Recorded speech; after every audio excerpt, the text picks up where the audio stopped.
Dear Mr. Darcy, dear Mr. Darcy, dear Mr. Darcy, we're composing a letter. We'll discuss your merits, how you could be doing better. You're the picture of gentility despite your lack of cheer. And no one could object to £10,000 a year. When you articulate by pen, you do it tenderly. You have the respect of your workers at Pemberley. All your qualities make you a desirable man. If you're open to feedback, we hope that you can take on just one instruction couldn't possibly hurt. For you to spend more time in a wet white shirt. Dear Mr. Darcy, we don't want to be cruel, but if we saw you on the street, we'd push you into a pool.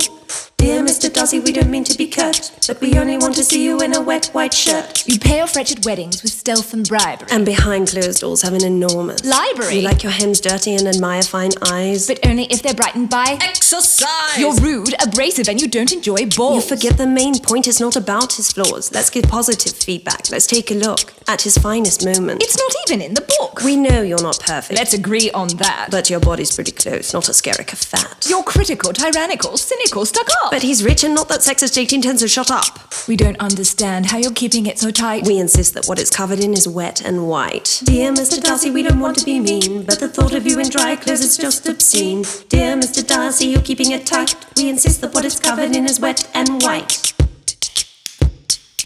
Wet and white. Wet and white. Fitzwilliam Darcy, the reason you're likeable is not because you're rich, attractive and reliable, or because the grounds at Pemberley are desirable. What we really want is a mind that's pliable. Although it might seem despicable, we fall in love for reasons that are typical. It's not until we realise your character's changeable. We want the perfect man to be rearrangeable. Please forgive us for our lack of piety. We're justified by your impropriety. We know you're not an object, we really do. We're ashamed of ourselves, we swear it's true. Having said that now, if you could spare the time... Could you ride a horse all covered in grime? Or chop down a tree, all sweaty and glowing? Or lean into the wind when it's subtly blowing? Doesn't matter who plays you, but for what it's worth, we'll always close our eyes and think of Colin Firth. We implore you, Darcy, stick with your choice. Remain in your linen, but keep it moist. Sincerely, every woman.